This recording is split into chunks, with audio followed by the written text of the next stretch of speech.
어머니, 잠시만 계십시오. 장국밥 지어오리다. 뻔히 보이는 거짓말로 병든 노모를 차가운 흉가에 버리고 도망친 비정한 아들 득보. 하늘이 무심할 리 있나요? 산을 내려온 지 딱 10분. 이놈! 천륜을 버린 자에게 남길 재산은 단 한 푼도 없다! 찜짝 취급하던 어머니가 사실은 팔도 상권을 쥔 대행수 어른이었던 겁니다. 하룻밤 새 알거지가 되어 길바닥에 내팽개쳐진 아들. 짐승보다 못한 아들을 사람으로 만들려는 어머니의 마지막 시험. 과연 득복의 미래는 어떻게 될까요? 잠깐 매일 재밌는 이야기를 놓치지 않으려면 구독과 좋아요 그리고 종 모양 알림을 꼭 눌러주세요. 다 누르셨다면 오늘의 담비아담 보따리를 풀어보겠습니다. 옛날 조선 땅, 남산골 아래 고래등 같은 기와집에 박득복이라는 사내가 살았습니다. 그는 마을에서 소문난 망나니로 조상이 물려준 옥토를 투전판에서 하룻밤 새 날려먹고도 여전히 비단옷을 휘감으며 거드름을 피우는 자였지요.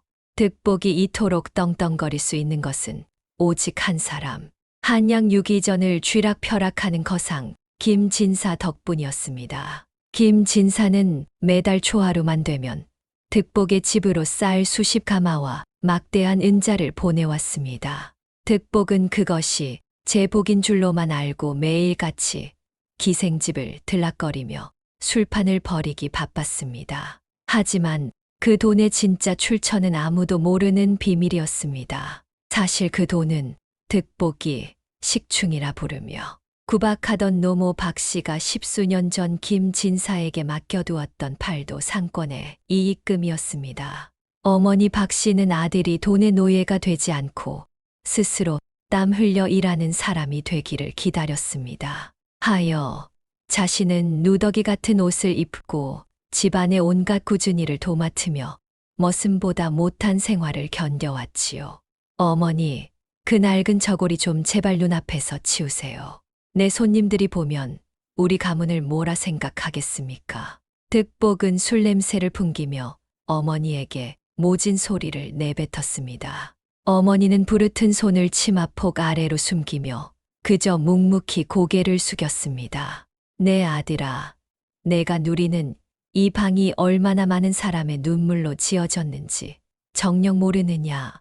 어머니의 낮은 목소리는 기생들의 웃음소리에 묻혔고 득복은 짜증스럽게 밥상을 걷어찼습니다. 사방으로 흩어지는 보리밥알을 보며 어머니는 가슴 속으로 피눈물을 삼켰습니다. 어머니의 인내심은 이제 임계점에 다다르고 있었습니다. 아들을 사람으로 만들겠다는 마지막 희망이 도끼 어린 아들의 눈빛에 점점 사그라지고 있었기 때문입니다. 그 무렵 득복의 아내 장씨가 방 안에서 은밀한 눈빛으로 득복을 불러 세웠습니다. 그녀의 머릿속에는 이미 천륜을 저버릴 비정한 계획이 독버섯처럼 피어오르고 있었습니다. 기생들과의 술판이 끝난 깊은 밤, 득복의 침소에서는 촛불이 가늘게 흔들리고 있었습니다. 아내 장씨는 남편의 어깨를 주무르며 독사 같은 혀를 놀리기 시작했지요. 서방님, 언제까지 저 노인네의 기침 소리를 들으며 살 것입니까? 김진사 댁에서 보내오는 은자도 저 노인네 입으로 들어가는 약값이며 밥값이 태반이옵니다. 득복은 술기운에 취해 입술을 삐죽거렸습니다. 나라고 좋아서 데리고 있겠소. 어머니가 돌아가셔야 그 재산이 온전히 내 것이 될 터인데 명줄은 왜 그리도 기신지. 장씨는 기다렸다는 듯 남편의 귀에 바짝 다가앉았습니다. 북망산 깊은 고래에 흉가가 하나 있다고 들었사옵니다. 그곳에 잠시 모셔두고 오시지요.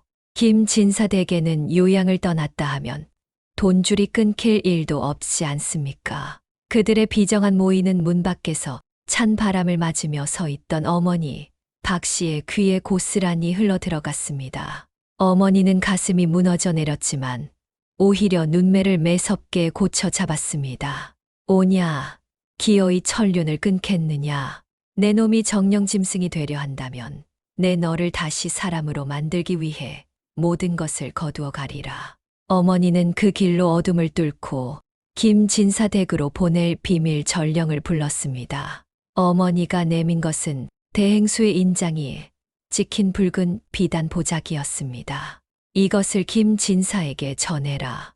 내가 내일 산행에서 돌아오지 않고 숲속에서 연기가 피어오르면 그 즉시 내 아들의 모든 명의를 거두고 가산을 정몰하라 일러라.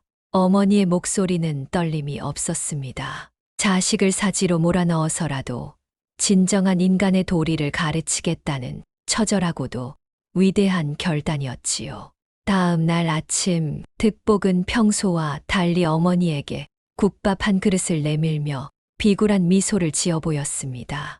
어머니는 그 국밥이 독약보다 썼으나 말없이 수저를 들었습니다. 그것이 아들의 손으로 받는 마지막 밥상임을 직감했기 때문입니다. 안개가 자욱하게 내려앉은 새벽녘, 득복은 어머니를 등에 업고 집을 나섰습니다. 어머니는 아들이 개과천선하여 요양처로 모시는 줄로만 알고 해진 보찜 하나를 소중히 품에 안고 있었지요. 득복은 산길을 오르며 가쁜 숨을 몰아쉬었으나 머릿속은 온통 어머니가 사라진 후 누릴 재산 생각뿐이었습니다. 어머니 무겁지 않으십니까? 이제 곧 도착하니 조금만 참으십시오. 득복의 목소리는 다정했으나 그 이면에는 소름 돋는 냉혹함이 서려 있었습니다. 산 위로 올라갈수록 길은 험해졌고 삐걱거리는 나무들의 울음소리와 까마귀의 불길한 지저김이 산야를 가득 메웠습니다. 득복은 가시덩굴이 옷자락을 잡아 끄는 것도 무시한 채 깊은 숲속으로 발걸음을 옮겼습니다. 어머니는 아들의 등 뒤에서 작게 중얼거렸습니다. 아들아, 내 등이 참으로 넓구나.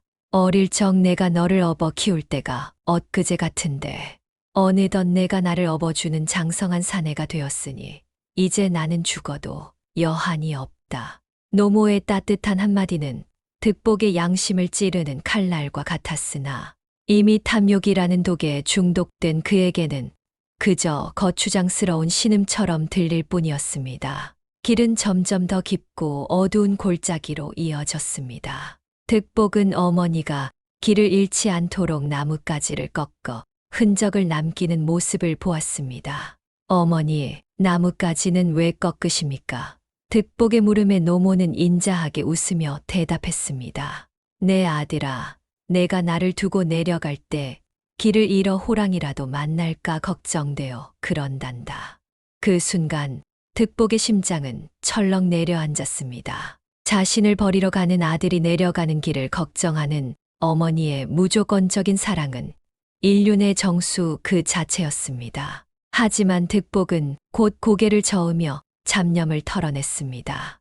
아니야, 이 노인네가 살아있으면 우리 집안은 평생 가난을 벗어나지 못해.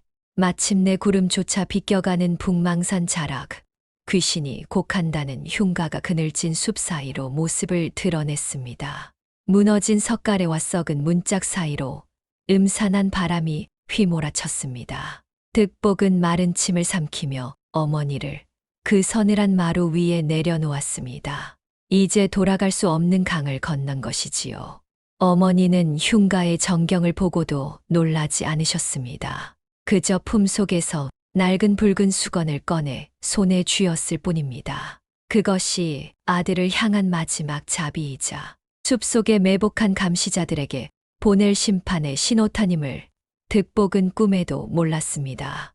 마침내 득복은 발길조차 닿지 않는 북망산의 끝자락, 귀신이 곡한다는 낡은 흉가 마당에 어머니를 내려놓았습니다. 무너진 담장 사이로는 잡초가 무성하고 석가래는 썩어 문드러져 금방이라도 지붕이 내려앉을 듯 위태로운 곳이었지요. 득복은 곰팡내 나는 툇마루의 먼지를 대충 손으로 털어내며 어머니에게 마지막 거짓을 고했습니다. 어머니, 여기서 잠시만 숨을 돌리고 계십시오. 제가 산 아래 마을에 가서 뜨끈한 장국밥과 기력을 보충할 한약을 지어 오리다. 해가 지기 전에는 반드시 돌아올 터이니 절대로 이 집 밖으로 나가시면 안 됩니다.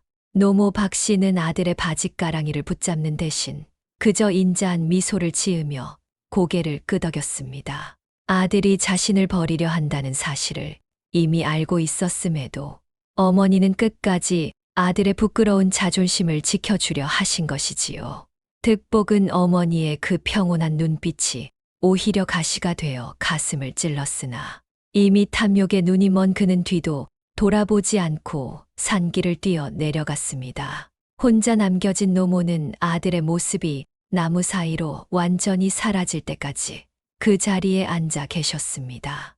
그러고는 품속 깊은 곳에서 낡았지만 색이 선명한 붉은 비단 수건을 꺼내어 하늘을 향해 천천히 흔들었습니다. 이것은 단순한 천 조각이 아니었습니다. 아들이 천륜을 지키는지 마지막까지 시험해보고 만약 자신을 버린다면 즉시 응징하라는 심판의 신호탄이었습니다.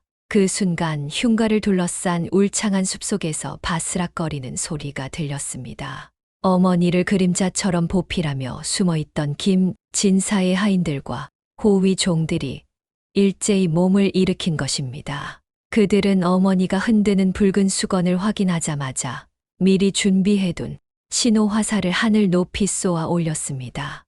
쭉 화광, 날카로운 소리를 내며 하늘을 가른 화살은 산 아래 대기하던 전령들에게 모든 것이 끝났음을 알렸습니다.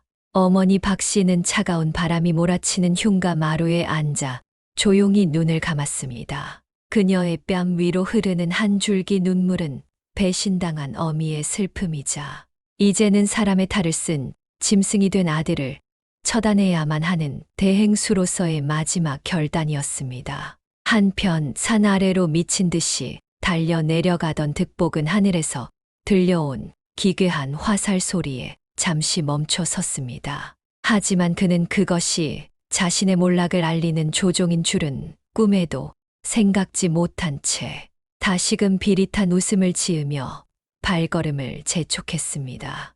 이제 끝이다. 이제 이 팔도는 내 세상이다. 그의 탐욕스러운 외침은 차가운 산바람에 흩어져 허공으로 사라졌습니다. 득복은 산길을 나는 듯이 달려 내려왔습니다. 그의 발걸음은 솜털보다 가벼웠고 입가에는 비릿한 웃음이 가시지 않았지요. 어머니를 버렸다는 죄책감은 이미 탐욕이라는 안개에 가려져 흔적도 없이 사라진 뒤였습니다. 산 아래 어귀에는 아내 장 씨가 초조하게 발을 구르며 기다리고 있었습니다. 남편이 혼자 내려오는 것을 보자마자 그녀의 얼굴엔 탐욕스러운 광채가 번개처럼 스쳐 지나갔습니다. 서방님, 정녕 일을 마치신 건가요? 그 지긋지긋한 노인네를 정말로 거기 두고 오셨냐는 말입니다. 장 씨는 남편의 소매를 붙잡고 어린아이처럼 기뻐하며 소리쳤습니다.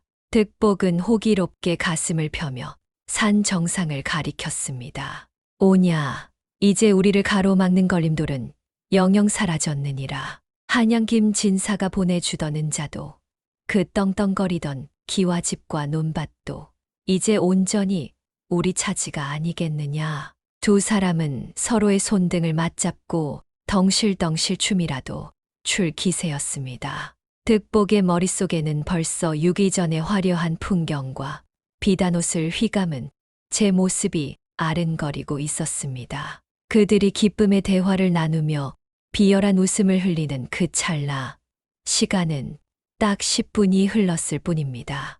인생의 가장 높은 정점에서 가장 깊은 나락으로 떨어지기 직전, 그들은 폭풍전야의 고요함을 전혀 눈치채지 못하고 있었지요. 장 씨는 남편의 품에 안기며 앞으로 누릴 호사스러운 생활을 하나하나 열거하기 시작했습니다.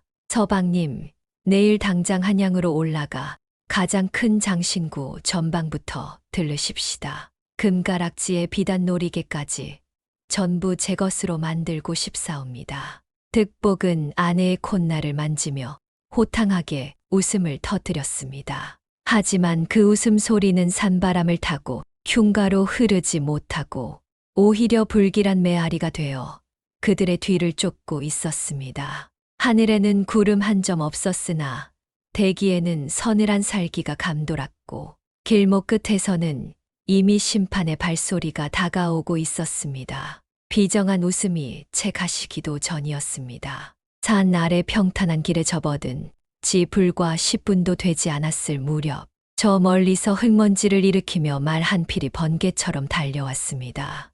말 위에 탄 이는 한양 유기전의 인장이 찍힌 깃발을 든 전령이었지요.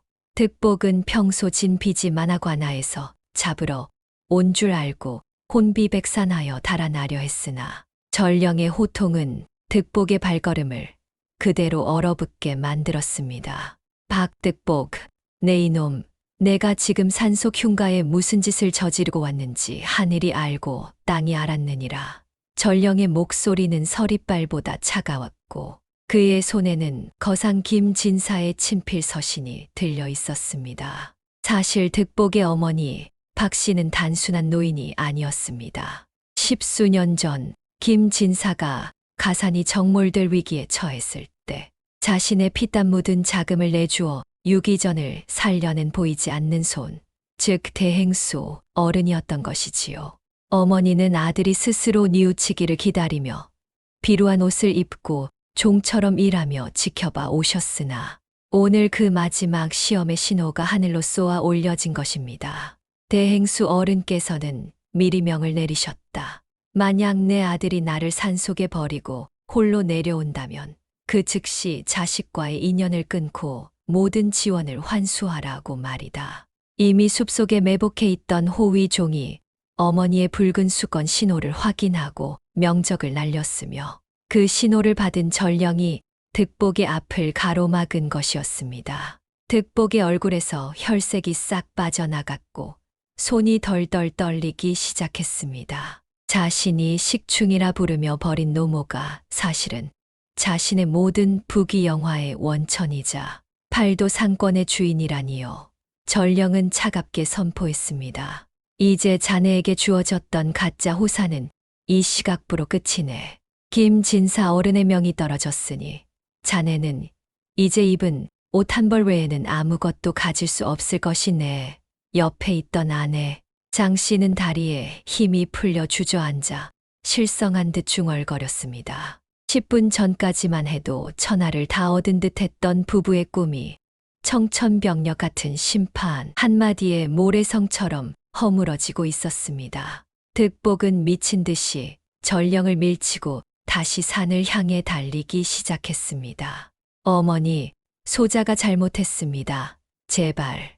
그의 절규가 어둠이 깔리는 산골짜기에 처절하게 울려 퍼졌습니다. 득복이 숨이 턱 끝까지 차올라 마을 입구에 다다랐을 때 그의 눈앞에 펼쳐진 광경은 그야말로 생시라 믿기 힘든 참혹한 풍경이었습니다. 10분 전까지만 해도 제 집이라 믿었던 고래등 같은 기와집 앞에는 한야, 김진사의 명을 받은 수십 명의 장정들과 관아의 포졸들이 이미 겹겹이 진을 치고 있었지요.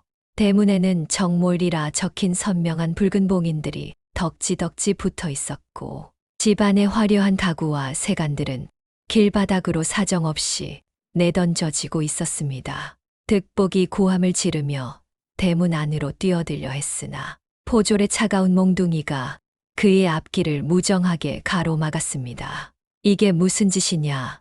내 집에서 당장 손을 떼지 못할까? 득복이 미친 듯이 발악했지만 김진사 댁의 집사는 차가운 눈빛으로 득복을 내려다보며 엄히 꾸짖었습니다. 이 미련한 놈아, 이 집과 전국의 논밭은 본래 대행수 어른께서 자네의 효심을 믿고 김진사 어른께 위탁하여 잠시 빌려준 것이었네. 이제 주인을 저버린 짐승에게 줄 곡식은 단 한 톨도 없으니 모든 재산은 원래의 주인인 대행수 어른께로 환수되었느니라. 방 안에서는 아내 장 씨의 찢어지는 듯한 비명이 터져 나왔습니다. 그녀는 비단 치마폭 속에 금가락지와 비녀를 숨겨 달아나려 했으나 눈 밝은 포졸들에게 머리채를 잡힌 채 마당으로 끌려 나왔지요. 내 은비녀, 내 폐물들, 이것만은 안 돼요. 장 씨의 절규는 공허한 메아리가 되어 흩어졌고 그녀의 품에서 떨어진 폐물들은 흙바닥에 뒹굴며 그들의 탐욕만큼이나 추하게 빛났습니다. 마을 사람들은 하나둘 모여들어 손가락질하며 욕설을 퍼부었습니다. 쯔쯔, 천륜을 저버린 짐승만도 못한 놈들. 하늘이 무섭지도 않더냐. 어머니를 산속에 버리고 제 팔자 고치려 하더니 인과응보가 따로 없구나. 사람들의 냉소와 비웃음은 득복의 가슴에 비수처럼 꽂혔습니다. 하룻밤 사이에 만석군의 주인이 될 줄 알았던 부부는 이제 입은 옷 한 벌 외에는 아무것도 남지 않은 알거지 신세가 되어 길바닥으로 내팽개쳐졌습니다. 대문은 굳게 닫혔고 그들이 누렸던 가짜 호사는 한낱 물거품처럼 사라졌습니다. 득복은 흙먼지 속에서 절망의 피눈물을 흘렸으나 이미 심판의 수레바퀴는 돌이킬 수 없이 굴러가고 있었습니다. 그날 밤 마을 외곽의 허름한 정자 아래에는 차가운 서리 소리가 들릴 듯 고요한 어둠이 깔렸습니다. 득복과 그의 처장 씨는 서로의 체온에 의지에 추위를 견디고 있었으나 그들 사이엔 이미 천륜보다 깊은 불신의 강이 흐르고 있었지요. 장 씨의 눈빛은 낮에 화려했던 모습은 온데간데 없고 오직 남편을 향한 도끼와 원망으로 가득 차 있었습니다. 그녀는 득복의 멱살을 잡고 나지막이 저주를 퍼부었습니다. 이게 다 당신 때문이야. 노인네를 산에 버리자고 한 건 나였을지 몰라도 진짜 실행에 옮긴 건 당신 아니냐고. 천륜을 어긴 당신 같은 인간과 사느니 내 혼자 길바닥에서 굶어 죽는 게 낫겠어. 득복은 아무 대꾸도 할 수 없었습니다. 그는 그저 어머니의 지팡이를 꽉 쥐고 멍하니 하늘만 보았지요. 하지만 장 씨의 본색은 여기서 끝이 아니었습니다.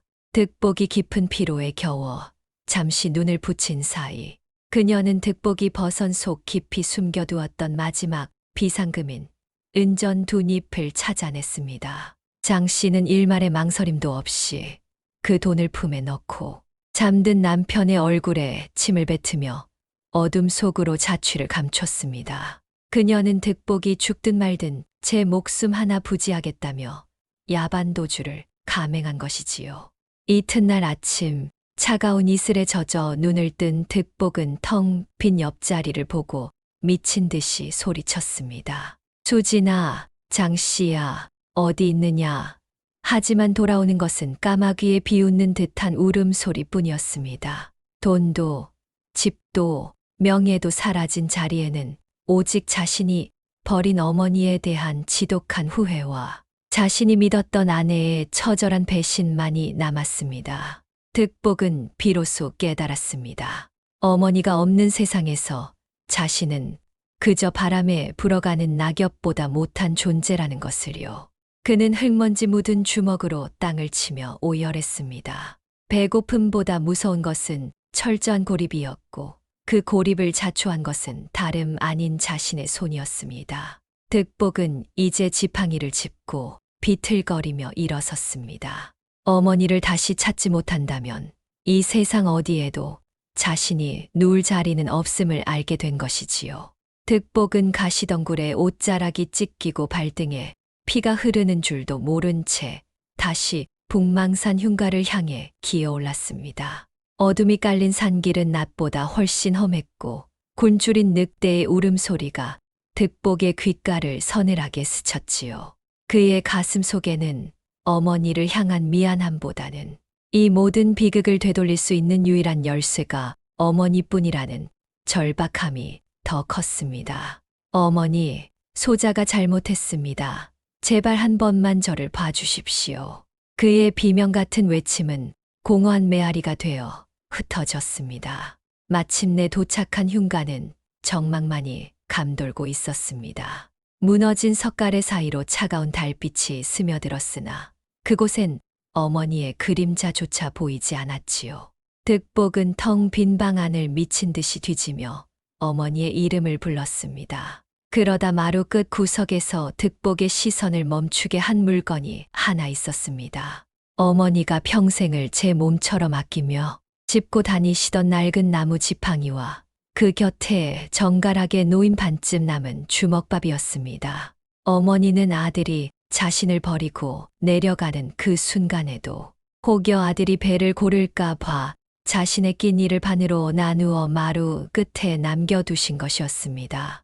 딱딱하게 굳어버린 주먹밥을 손에 쥔 득복은 그 자리에 주저앉아 땅을 치며 통곡했습니다. 소자가 짐승보다 못했습니다.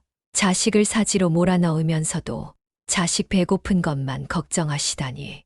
어머니 정녕 소자를 버리신 겁니까? 그가 버린 것은 늙은 노모가 아니라 자신을 향한 세상 유일의 무조건적인 사랑이었다는 사실을 그제야 뼈저리게 깨달은 것입니다. 찬바람이 거세게 불어와 흉가의 문짝을 뒤흔들었으나 어머니의 온기는 이미 바람을 타고 멀리 사라져버린 뒤였습니다. 득복은 차가운 지팡이를 가슴에 품고 밤새 울부짖었습니다.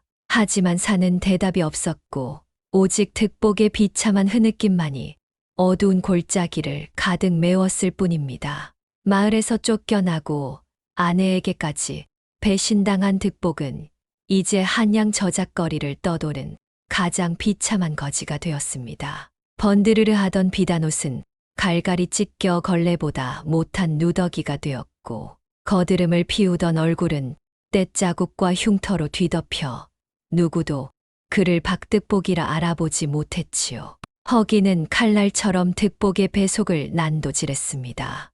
며칠을 굶어 정신이 혼미해진 그는 어느 집 담벼락 넘어되지 죽통에 담긴 쉰밥을 향해 본능적으로 손을 뻗었습니다. 이놈, 어디서 짐승의 밥을 탐내느냐.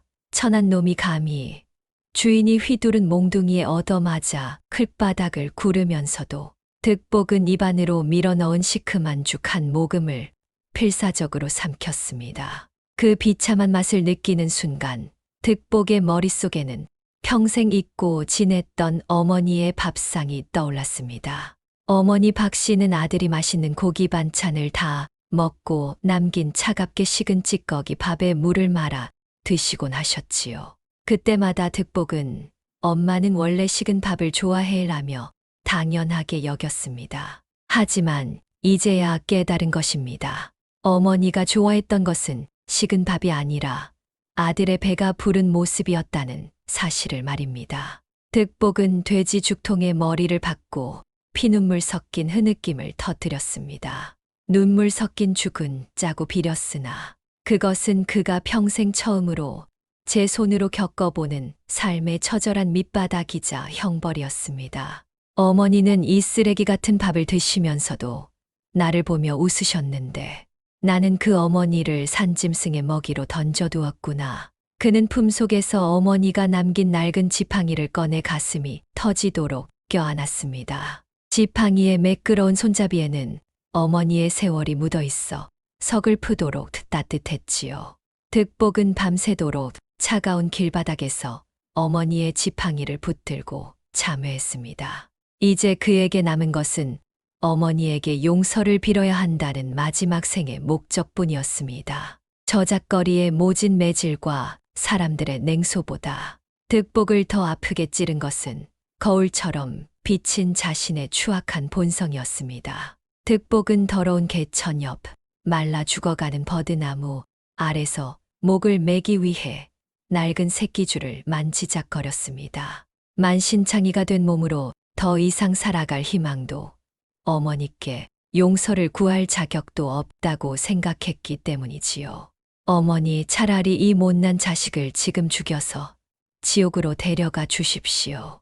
득복이 눈을 감고 노끈을 목에 걸려던 그 찰나였습니다. 품속에 소중히 간직했던 어머니의 낡은 나무 지팡이가 그의 옆구리를 쿡 찌르는 듯한 기분이 들었습니다. 그것은 마치 이놈아, 죽는 것이 용서라고 생각하느냐라고 꾸짖는 어머니의 매서운 회초리 같았지요. 득복은 그 자리에 주저앉아 멍하니 지팡이를 바라보았습니다.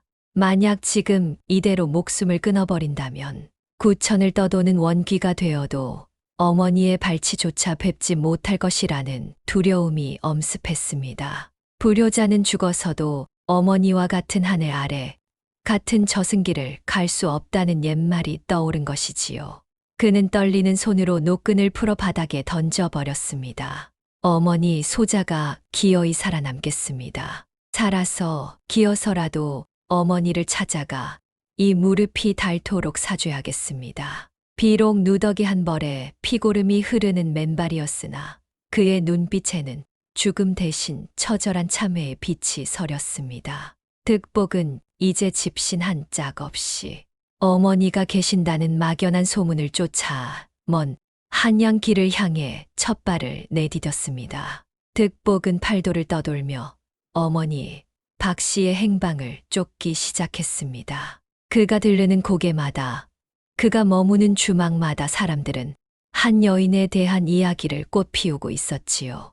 바로 대행수 박 씨에 대한 전설 같은 칭송이었습니다. 그분은 사람이 아니라 하늘이 이 땅에 보낸 보살이 틀림없소. 주막의 나그네들이 하는 말에 득복은 귀를 기울였습니다. 굶주린 자에게는 쌀을 내어주고 병든 자에게는 약방의 의원을 직접 붙여주니 말이오. 정작 자신은 누더기 같은 옷을 입고 다니면서도 남을 돕는 데는 재산을 아끼지 않으신다네. 사람들의 찬사를 들을 때마다 득복은 뼛속까지 파고드는 부끄러움에 차마 고개를 들 수 없었습니다. 그런 위대한 성녀와 같은 어머니를 고작 노름비 몇 푼과 아내의 꼬드김에 넘어가 산속 흉가에 던져버렸던 자신의 손이 갈기갈기 찢겨 나가는 것만 같았지요. 득복은 자신의 이름을 숨긴 채 사람들이 버린 음식, 찌꺼기를 주워 먹으면서도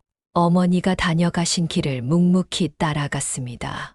어느 마을에서는 다친 짐승을 돌보고 어느 집에서는 똥장군을 지며 얻은 푼돈을 모았습니다. 언젠가 어머니를 뵙게 되면 제 손으로 정직하게 번 돈으로 따뜻한 버섯 한 켤레라도 사드리고 싶었기 때문입니다. 그의 몸은 점점 야위어 뼈만 남았으나 짐승 같던 심성에는 어머니가 평생 가르치고자 했던 인간의 도리가 새살처럼 돋아나고 있었습니다. 이제 득복은 탐욕스러운 거상의 아들이 아닌 어머니의 고행을 닮아가는 가장 낮은 자로 거듭나고 있었습니다. 득복은 어머니가 계신다는 소문을 쫓아 사흘 밤낮을 쉬지 않고 달려 어느 넓은 나루터에 당도했습니다. 그의 발은 이미 진물과 피로 범벅이었으나 어머니를 뵙겠다는 일념 하나로 고통조차 잊은 상태였지요. 나루터에는 수많은 나그네가 어느 귀한 분의 행차를 이야기하며 칭송을 아끼지 않고 있었습니다. 조금 전 떠난 저 배에 타신 분이 팔도에 굶주린 이들을 구제하신 대행수 박씨 부인이라네. 참으로 생불이 따로 없으시지. 득복은 그 소리에 심장이 멎는 듯 했습니다. 멀어지는 강물 위로 시선을 돌리니 안개 너머로 돛을 올린 배 한 척이 서서히 강 너머로 사라지고 있었지요. 득복은 미친 사람처럼 강가로 달려가 강물에 몸을 던질 듯 울부짖었습니다. 어머니, 소자가 여기 있사옵니다. 어머니, 한 번만 돌아봐 주십시오. 목이 터져라 소리를 질러보았지만 강바람은 무심하게 그의 목소리를 허공으로 흩뿌릴 뿐이었습니다. 배는 점점 작아져 점이 되었고 득복은 젖은 모래바닥에 주저앉아 자신의 뺨을 사정없이 내리쳤습니다. 하늘이 내린 형벌이라 생각했습니다. 천륜을 저버린 죄인이기에 어머니의 옷자락조차 닿지 못하도록 강물이 길을 막은 것이라 여겼지요. 득복은 강 건너 사라진 배를 향해 수없이 절을 올리며 다짐했습니다. 배가 닿은 곳이 어디든 기어서라도 가겠노라고 말입니다. 계절은 무심하게 흘러 천지가 하얗게 얼어붙는 혹독한 겨울이 찾아왔습니다. 득복은 집신조차 닳아 없어진 맨발에 거적을 칭칭 감은 채 눈 덮인 험한 고개를 넘고 있었지요. 살을 에우는 칼바람이 누더기 사이로 파고들어 뼛속까지 얼리는 듯한 고통이었으나 득복은 품속에 품은 어머니의 낡은 지팡이를 더 꽉 쥐었습니다. 어머니는 이보다 더 차가운 산속 흉가에 홀로 계셨는데 이 정도 추위가 무엇이 대수랴. 한 걸음을 뗄 때마다 얼어붙은 땅에 발바닥이 달라붙어 생살이 찢겨 나갔습니다. 눈 위에는 득복이 걸어온 길을 따라 점점 이 붉은 핏방울이 수놓아졌지만 그는 멈추지 않았습니다.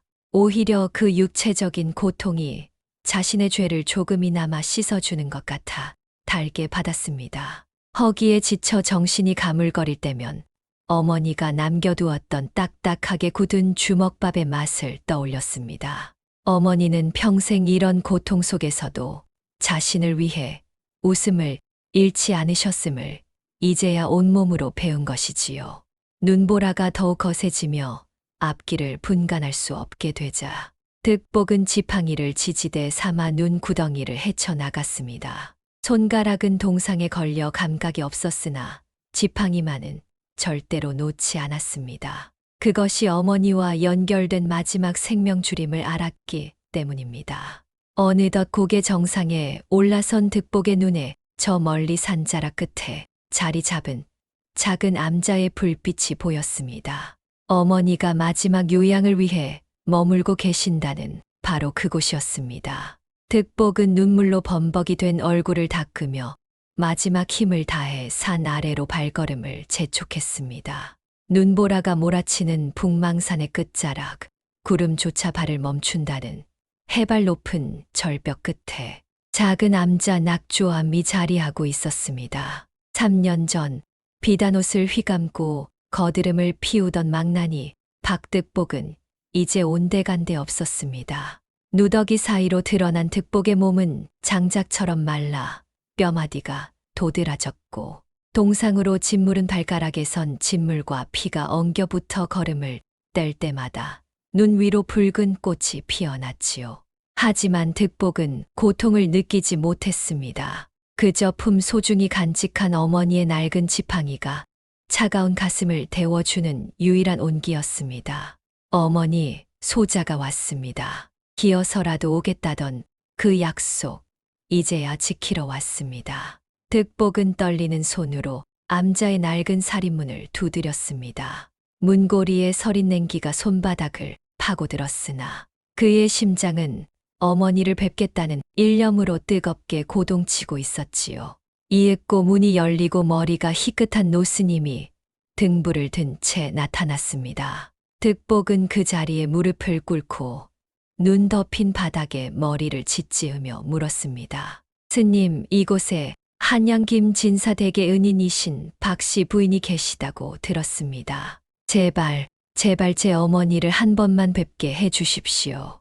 득복의 목소리는 갈라지고 찢겨 형체조차 흐릿했으나 그 안엔 평생의 회한이 서려 있었습니다. 노스님은 말없이 득복을 내려다보았습니다. 득복의 남루한 차림새와 가슴에 품은 지팡이, 그리고 3년의 고행이 고스란히 박힌 깊은 눈골을 보며 스님은 길고 긴 한숨을 내쉬었지요.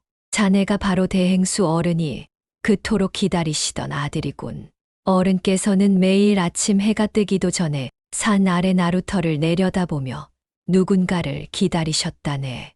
득복은 그 말에 가슴이 미어지는 듯하여 눈물을 쏟아냈습니다. 자식을 버린 어머니가 아니라 자식이 돌아오기만을 기다리며 매일 아침 기도하시던 어머니의 모습이 그려졌기 때문입니다. 스님은 등불을 높이 들며 암자에서 가장 깊숙하고 낮은 방으로 득복을 안내했습니다. 득복은 숨을 죽인 채 3년이라는 긴 세월을 돌고 돌아 마침내 어머니의 방 앞에 섰습니다. 노스님은 방문 앞에서 걸음을 멈추고 득복을 돌아보았습니다. 그의 눈에는 연민과 슬픔이 가득 차 있었지요. 한 발 늦었네. 어른께서는 어젯밤 첫눈이 소담하게 내릴 때 아들의 이름을 3번 부르시고는 조용히 눈을 감으셨소. 득복은 그 자리에 얼어붙었습니다. 하늘이 무너지고 땅이 꺼진다는 말이 비로소 무엇인지 알 것 같았지요. 득복은 떨리는 손으로 방문을 열었습니다. 방 안은 주인을 잃은 향 냄새와 차가운 정적만이 감돌고 있었습니다. 그곳엔 하얀 소복을 입은 채 평생의 고단을 내려놓은 듯 평온한 모습으로 누워 계신 어머니, 박씨가 있었습니다. 어머니, 소자가 왔습니다. 이 짐승만도 못한 놈이 이제야 왔습니다. 득복은 어머니의 발치에 엎드려 통곡하며 차갑게 식어버린 어머니의 손을 잡았습니다. 그 손은 여전히 거칠었고 자식을 위해 매일같이 염주를 돌리느라 손마디가 뒤틀려 있었습니다. 득복은 어머니의 식은 몸을 안고 가슴을 쥐어뜯으며 울부짖었습니다. 어머니의 얼굴엔 원망의 흔적은커녕 오히려 아들을 용서한 듯한 희미한 미소가 걸려 있었습니다. 득복은 어머니의 가슴에 얼굴을 묻고 밤새도록 울었습니다. 어머니, 제가 비단옷을 해드리려 했습니다. 제가 고래등 같은 기와집에서 효도하려 했습니다. 그런데 왜 기다려주지 않으셨습니까? 득복의 절규는 산사를 흔들었으나 어머니는 대답이 없으셨습니다. 그는 어머니의 머리맡에 놓인 낡은 요강과 식은 물그릇을 보며 생각했습니다. 어머니는 아들이 버린 그 흉가에서 김진사에게 구조된 뒤에도 아들을 벌하기보다 아들이 사람으로 돌아오기만을 빌며 이곳에서 외로운 투쟁을 이어오셨던 것입니다. 뒤늦게 터져 나온 참회의 눈물은 어머니의 소매를 적셨으나 되돌릴 수 없는 시간은 차가운 비극이 되어 득복의 영혼을 잠식했습니다. 어머니를 암자 뒷산, 볕이 가장 잘 드는 양지 바른 곳에 묻어들인 후 득복은 사흘 밤낮을 묘 옆에서 꼼짝도 하지 않았습니다.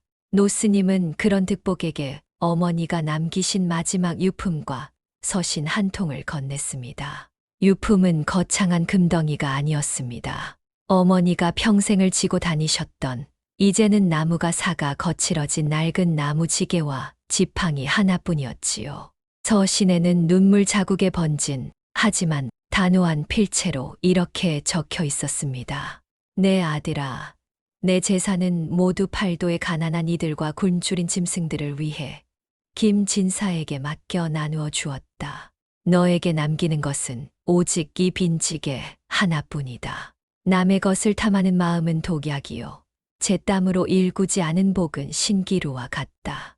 이제 이 지게를 지고 산을 오르며 내 땀으로 이 빈 자리를 채우거라. 그것이 진짜 내 것이며 내가 사람으로 사는 유일한 길이다. 득복은 어머니의 마지막 가르침을 가슴에 새기며 지게를 짊어졌습니다. 지게의 어깨끈은 낡아살을 파고들었으나 득복은 그 무게가 오히려 달게 느껴졌습니다. 그는 산 아래로 내려가지 않았습니다. 어머니의 무덤 옆에 작은 초막을 짓고 평생을 그곳에서 머물며 나무를 해다 팔아 생계를 이어나갔지요. 그는 나무를 해다 판 푼돈을 모아 자신보다 더 어려운 이들의 문 앞에 몰래 쌀자루를 놓아두었습니다. 마을 사람들은 그를 북망산의 효자 거지라 부르며 칭송했으나 득복은 결코 자신의 이름을 밝히지 않았습니다. 비록 재산도 명예도 없는 삶이었으나 득복의 얼굴에는 세월이 흐를수록 어머니의 자애로움을 닮은 평온한 미소가 깃들었습니다. 수십 년의 세월이 흘러 득복이 세상을 떠날 때 그의 곁에는 어머니의 낡은 지팡이와 빈 지게만이 나란히 놓여 있었다고 합니다. 부모님 살아생전 따뜻한 말 한마디와 정직한 땀방울이 수만 평의 문중 땅보다 귀하다는 것을 몸소 증명한 득복의 이야기는 오늘도 바람을 타고 산골짜기를 돌아 흐르는 전설이 되었습니다. 오늘 여러분은 득복이가 짊어진 그 빈 지게의 무게를 어떻게 느끼셨나요? 어머니가 남긴 진짜 유산은 천석군의 땅도 한양의 기와집도 아니었습니다. 자식을 짐승에서 사람으로 만들기 위해 스스로 산소, 흉가에 버려지는 고통을 택했던 어머니의 처절하고도 위대한 사랑이었지요. 우리는 살면서 때때로 잊고 삽니다. 부모님이 굽은 등으로 버티고 계신 것이 우리의 화려한 비단옷을 지탱하기 위함이었다는 것을요. 뒤늦은 피눈물로 무덤가를 적시기 전에 오늘 부모님께 따뜻한 안부 전화 한 통 드려보시는 건 어떨까요? 여러분의 가슴 속에 남아있는 부모님과의 잊지 못할 추억이나 오늘 이야기를 보며 느낀 소회를 댓글로 자유롭게 나누어 주세요. 여러분의 따뜻한 한마디가 누군가에겐 큰 울림이 될 것입니다. 담비아담의 새로운 이야기를 빠르게 받아보시려면 구독과 좋아요 부탁드립니다. 이야기에 여운이 남으셨다면 지금 보이시는 다음 영상도 함께 감상해 보세요.